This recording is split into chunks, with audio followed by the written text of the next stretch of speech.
हम बात किसी साइको सीरियल किलर की नहीं कर रहे हैं जो हर 5वें दिन किसी का कत्ल कर रहा है, बल्कि हम बात कर रहे हैं दिल्ली एनसीआर के उन बुजुर्गों की जो सिर्फ बुजुर्ग होने की वजह से कातिलों को आसान शिकार बन रहे हैं। अभी इस महीने के 25 दिन ही गुजरे हैं कि दिल्ली एनसीआर में 5 से ज्यादा बुजुर्ग अपनी जान गंवा चुके हैं। और इससे भी ज्यादा बेचैन करने वाली बात यह है कि इनमें से ज्यादातर अपने घर में अकेले होने के दौरान लुटेरों का शिकार बने।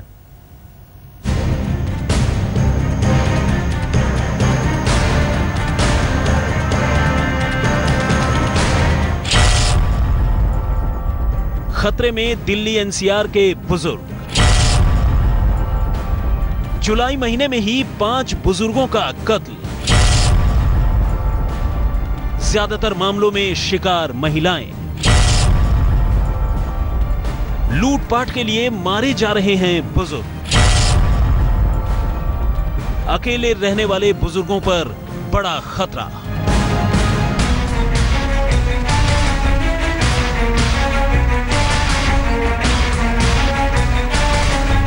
दिल्ली के पौष इलाके लाजपत नगर में रहने वाले अजय आहूजा जब रविवार शाम अपने घर लौटे तो मकान के अंदर का मंजर देखकर उनके पैर कांप उठे।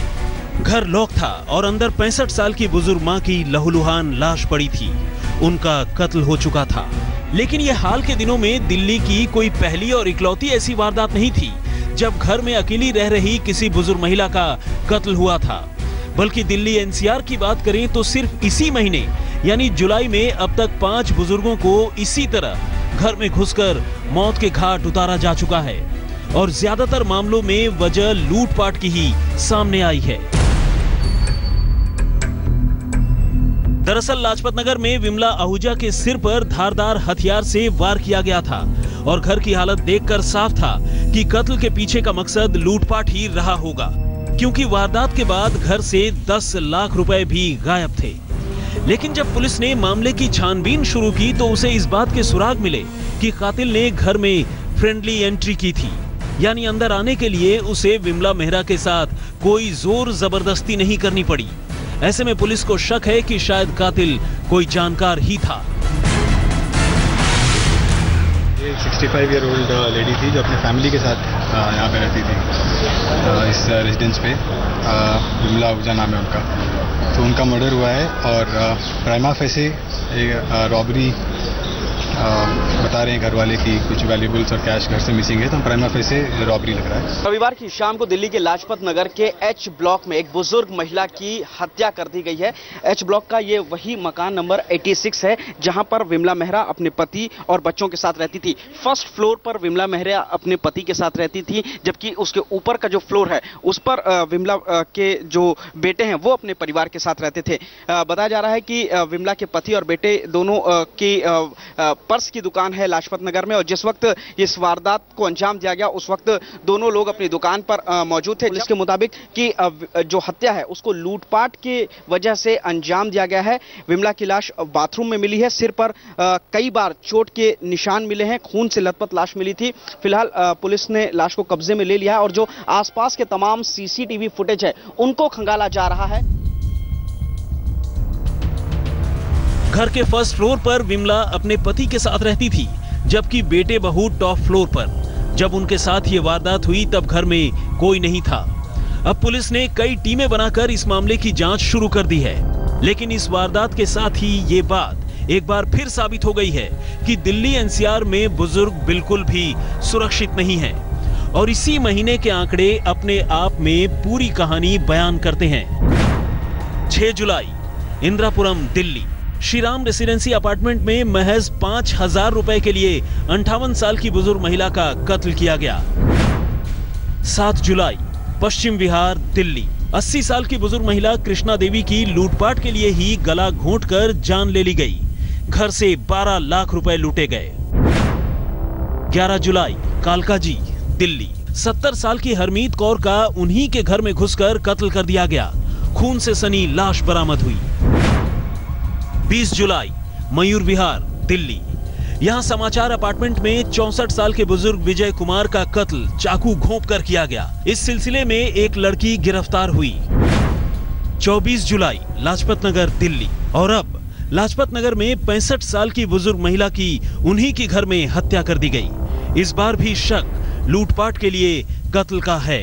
जाहिर है दिल्ली एनसीआर में बुजुर्गों के सिर पर बड़ा खतरा मंडरा रहा है और पुलिस की तमाम कोशिशों और दावों के बावजूद हकीकत सबके सामने है। यहाँ तक कि पुलिस ने अपने बीट अफसरों को बुजुर्गों से मिलने जुलने की ताकीद भी कर रखी है, लेकिन शायद बदमाशों के बढ़ते हौसले के आगे सब बेकार है। दिल्ली से पुनीत शर्मा के साथ आज तक ब्यूरो।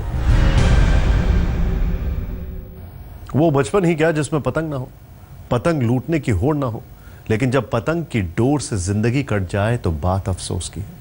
ये कहानी एक ऐसे मासूम की जो पतंग लूटने के चक्कर में सीधे तीसरी मंजिल से नीचे आ गिरा और उसकी मौत हो गई। राजस्थान के पाली शहर का यह वाकया हम सब के लिए एक सबक है।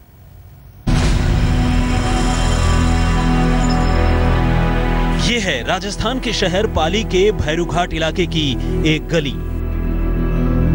इस वक्त यहाँ जिंदगी आम दिनों की मानिंद है। गली में घर के बाहर खड़ी होकर दो महिलाएं गप्पे मार रही हैं।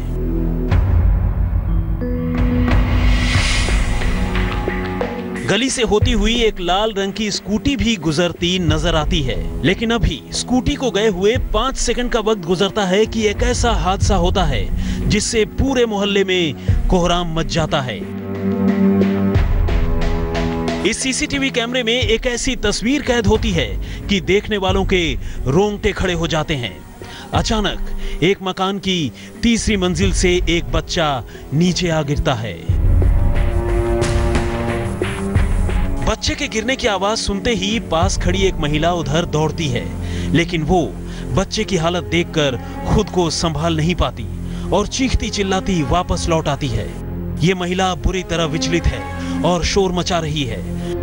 उधर बच्चे के गिरने की आवाज और महिला का शोर सुनकर तमाम लोग दौड़ते हुए मौके पर पहुंचते हैं और तीसरी मंजिल से नीचे आ गिरे बच्चे को उठाकर अस्पताल ले जाने की कोशिश करते हैं। लेकिन फौरन ही लोगों को ये बात समझ में आ जाती है कि शायद अब बच्चे में जिंदगी नहीं बची। जब तक बच्चे को उठाया जाता है उसकी जान जा चुकी होती है। अब आइए आपको इस दर्दनाक हादसे की असली कहानी सुनाते हैं। दरअसल शाम को यह बच्चा खेल खेल में पतंग लूटने में लगा हुआ था।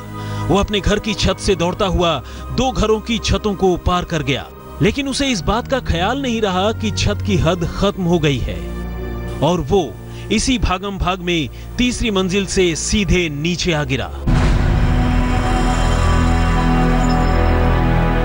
यकीनन इस हादसे ने एक ही झटके में सिर्फ एक घर का चिराग ही नहीं बुझा दिया, बल्कि पूरे इलाके में मातम पसर गया।